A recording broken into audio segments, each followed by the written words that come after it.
This is my EG Civic hatchback with a B18C1, but there's just one problem. This thing rips like hell, but it doesn't want to stop, like, at all. You see, a few weeks ago, my master cylinder went out, but you guys know the rule. When a part breaks, you don't fix it, you upgrade it. So that's exactly what we're going to do. I've got some awesome new parts to give this thing a major brake upgrade, getting this thing stopping harder than ever, and more importantly, letting us drive this thing again. My name's Hovey. This is Slow Car HQ. Let's get to it.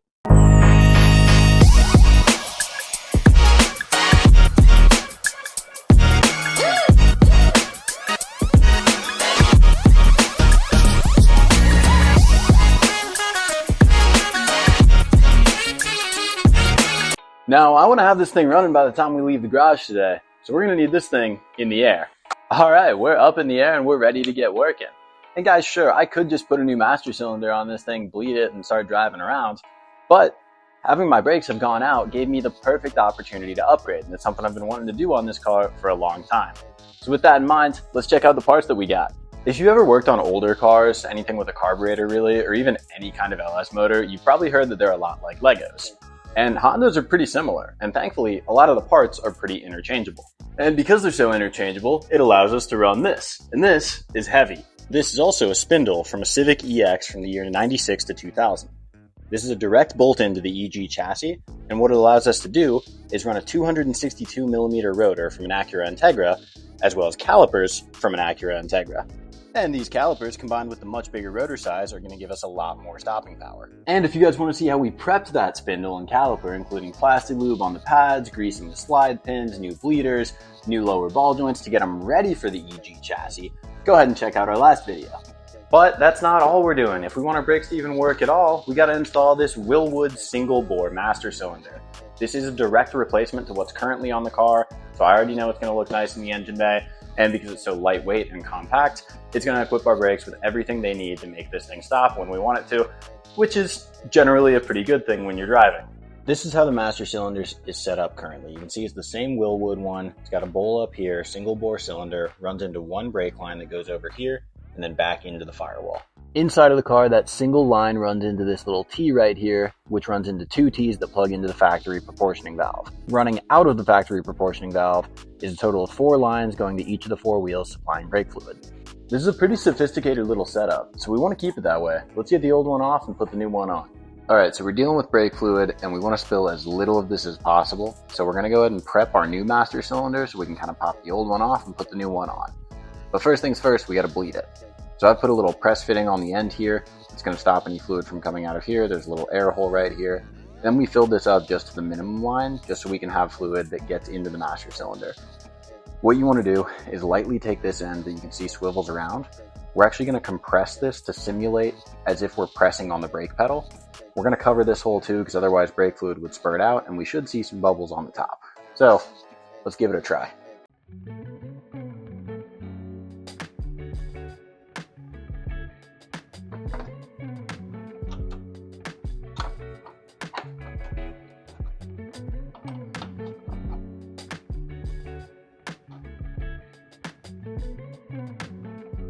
Now I already disconnected this on the brake pedal side. I'm going to show you guys how that works. Let's take it off.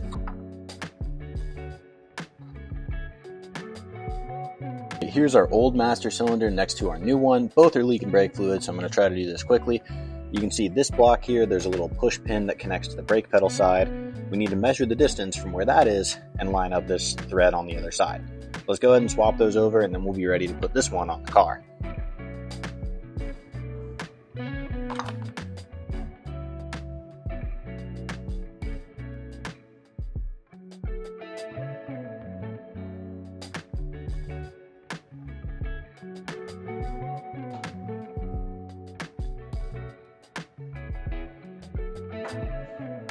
Okay, so I changed my mind for a couple of different reasons. For starters, I wasn't incredibly confident in the way that that bled.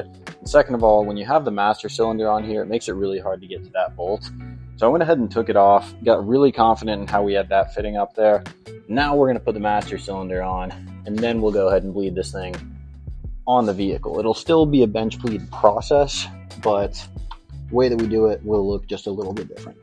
Okay, the master cylinder is on the car good and tight. This is going to be a way simpler process. I'm going to connect it on the brake pedal side so I can just use the brake pedal to bleed this thing. Now, all we need to do is run this hose on right here. Tight, and then we're going to run the other side into here. Fill it up with some brake fluid.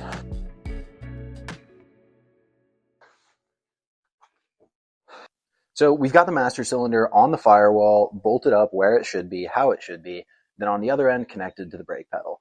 So then when you press the brake pedal, the rod is going to compress the piston and shoot brake fluid out. When we put the fitting that was on the old master cylinder onto the new one, we weren't getting any brake fluid going out. So we took the fitting off, pressed the brake pedal, fluid came out of the master cylinder. That tells me that our master cylinder is working okay.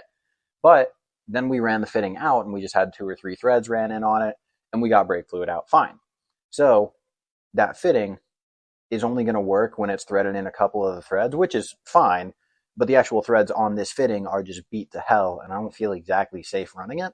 So I'm going to buy a new fitting, and it's going to be 1/8 MPT to 3 AN that'll fit a 3/16 inch brake line. We'll get it all hooked up and be good to go. That's probably going to take a few days to get in, so the Civic's going to be sitting in the air. But this is Slow Car HQ. That's not going to stop us. We still got work to do on our spindles. Let's get to it. So on the spindles, these actually should be pretty easy, but the master cylinder was supposed to be pretty easy. We'll see what happens.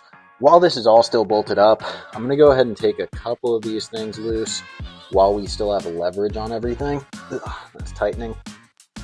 Break that brake line loose. And then we're going to break the bolts on the rotor loose. We are taking the entire spindle off. Ugh. However, I anticipate taking these calipers off in case we sell them individually. So I'm just going to break the bolts loose. Now we can turn our attention back up here. Spindle, there's 3 bolts that we want to take off: the tie rod, the upper bolt, and the lower bolt. A couple of quick tips for breaking all these loose. A, you want leverage when you're doing the axle bolt. Do it with the car on the ground so you can use the leverage of the ground. Have somebody step on the brakes if you have brakes, and you'll be able to break that one loose with a cheater and a breaker. 32mm impact socket. For the ones with bushings, you can use a pickle fork. Basically, you run this under the bushing, hit it with a hammer, and that's going to pop it loose. From there, you should be good to go. Let's get to it.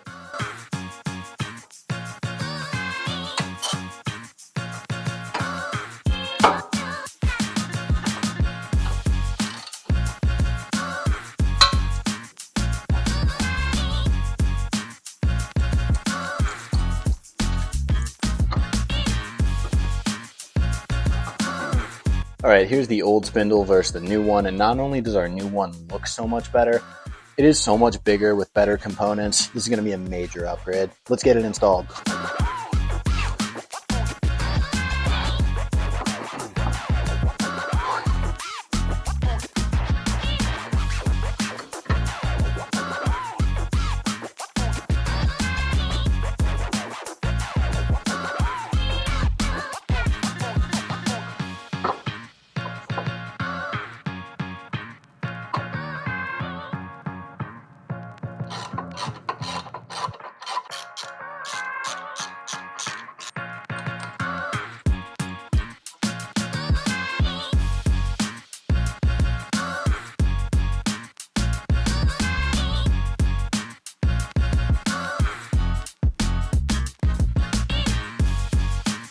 Alright guys, that'll do it for this side. There's probably a torque spec for these bolts. We'll figure that out later. We do got to put cotter pins underneath each of the bushings, and then we're going to have to bleed these brakes once we get our master cylinder figured out. But let's move on to the other side.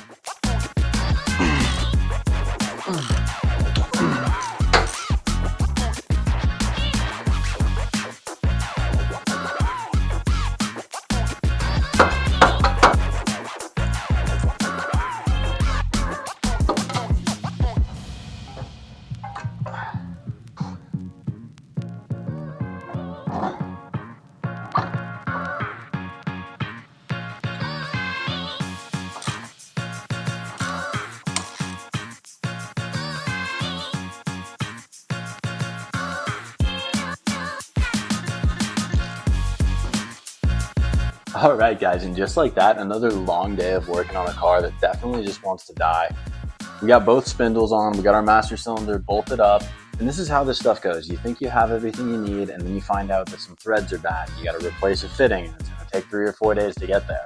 Regardless, I'm going to get that part ordered tonight. I'll see you guys when we have it in, and we'll get this thing finished up.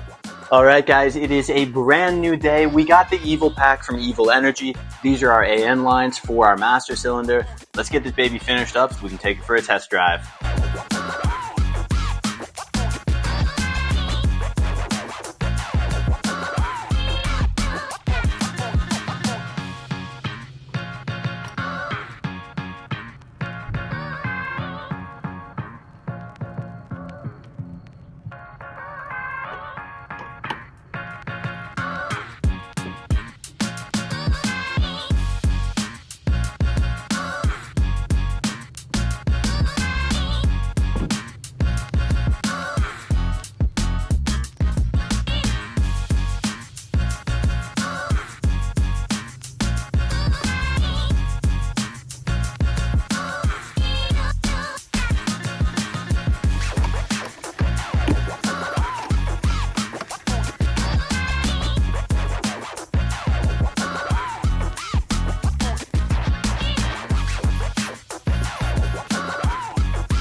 All right, the master cylinder's on, and that process went great. It looks sick in the engine bay. No leaks so far. I hope we stay that way. Now the only thing we got to do is bleed the car. And you always want to start out with the brake that's the furthest away from the master cylinder, which is generally always going to be the passenger rear. Then we'll go to the driver's rear, passenger front, then close out with the driver's front. Let's do it.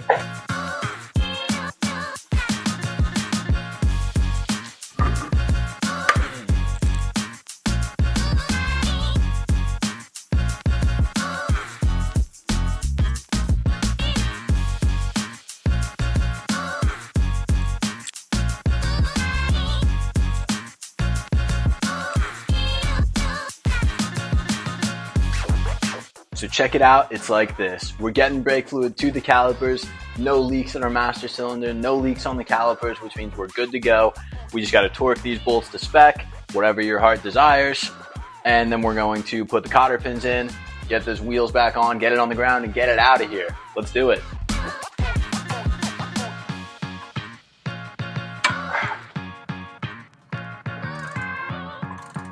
I've made a terrible mistake. I want to have this thing running by the time we leave the garage today.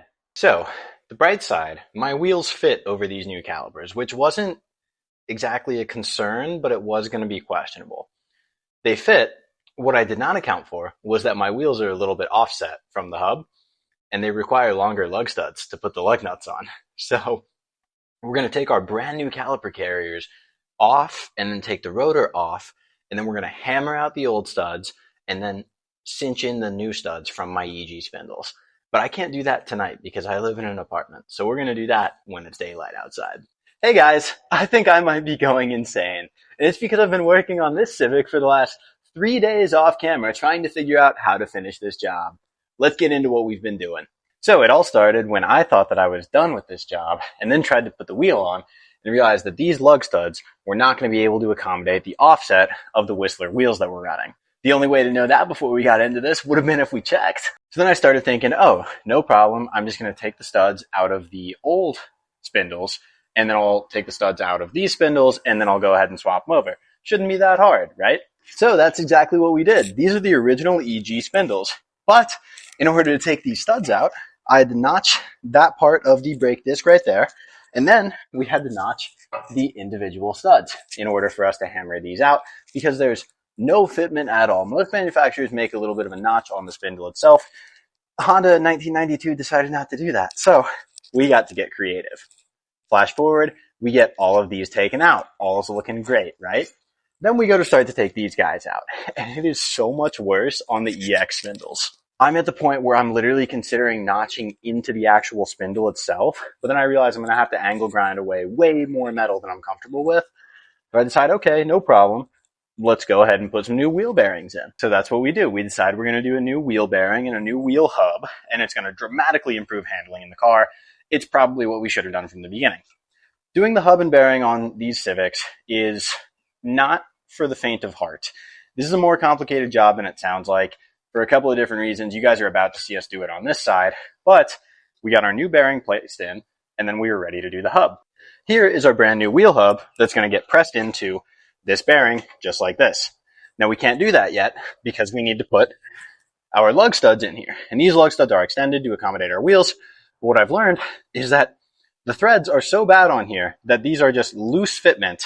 And this one's actually not a great example. This one's okay, but it's not going to be safe enough for us to use. So I'm going to have to order more of these, meaning that we can't get this done today. Another awesome setback. And yeah, guys, I might be stressing, but we're not going to give up. This is Slow Car HQ after all. So right now, we're going to prep the other side, get it into the same position of this spindle, so that way when our extended lugs come in, we can get this thing buttoned up and finally finish this job. Let's get to it. All right, guys, the first thing we got to do is get this spindle back off. Let's get it.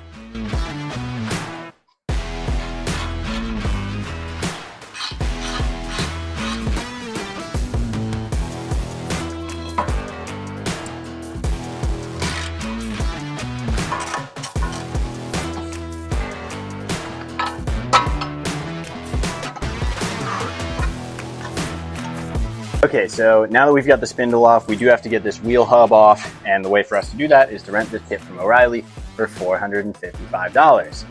It's okay, we're gonna get that money back. Basically what we're gonna do is attach a horseshoe to this guy, and it's gonna sit a little something like that. I've found you do gotta kind of persuade it on just a touch. And we're just gonna run this screw in right through the center bore where the axle would go. And on the other side, we're gonna run this nut. And this nut is going to press on the bearing, which we're going to take out separately. We've got this tight right now. Basically, what I'm going to do, elevate this just a little bit, get a crescent wrench on the other side. Should be pretty good. That'll probably hold. And then we're going to take our socket on this side and just run this out.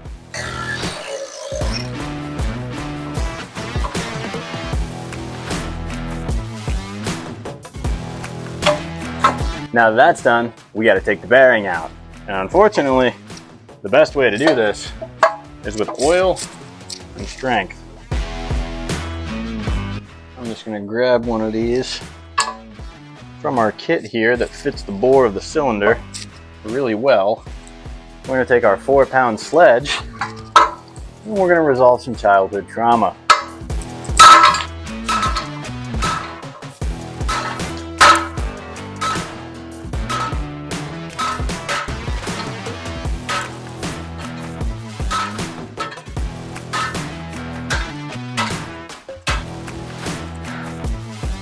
Honda, you get me the name of the engineer that came up with this. I want to have a word with him.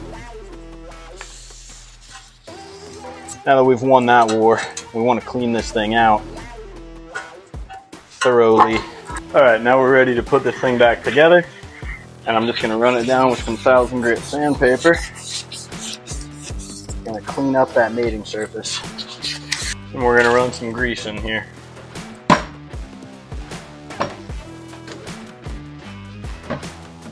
So now we've got a brand new bearing right here.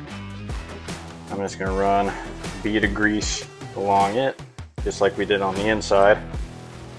We never want to go in dry here at Slow Car HQ. We're going to set this in here. And we want to get it, it's pretty straight.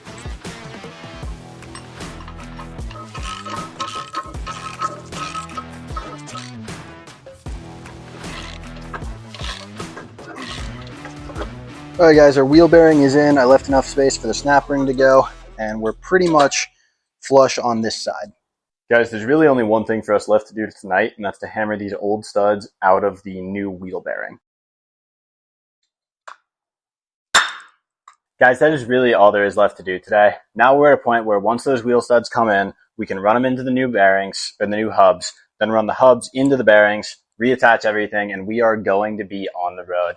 Thanks for sticking around so hard. I'll see you guys when those studs come in. All right, guys, here's the deal. I don't know what day of this build this is, but I do know that my Civic has been on jack stands for way too long. And I also know that thanks to Block Racing, we have everything we need to button this up. So let's get to it. All right, so the first thing we got to do is seat our brand new lug studs, and it's pretty easy to do this. You just need the right setup. You're going to kind of lightly press that stud in. It's generally going to stay. You're We got a big nut here that's going to fit over it, and a washer so we have an even surface. Then I'm just going to run a lug nut down these threads. And now everything's tight. I'm going to grab my impact, and we're just going to run this in.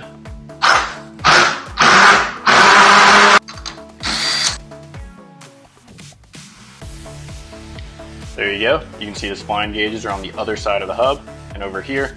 We're actually not 100% seated, so I'm going to hit that again, but let's go ahead and get this done.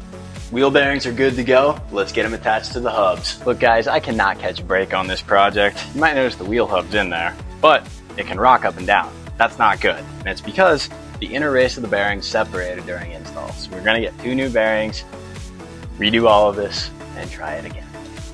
Hey guys, Slow Car HQ is a little bit beat up right now. Can you imagine 3 parts failures from O'Reilly for the same part? Because I don't have to, it happens. Oh my gosh, regardless, we got our spindles set up, and now we're up to the easy part. We've overcome all the hurdles. I've taken these spindles in and out like 5 or 6 times at this point. Put these on, put the wheels on, get the car on the ground, and figure out if my brakes work. But that is gonna have to wait one more day, because right now I'm going out to our other shop, and we're getting a secret big block muscle car back on the road. We gotta button up some things there, and you guys are gonna see it next Friday. So make sure you stay tuned, and I'll see you guys tomorrow morning.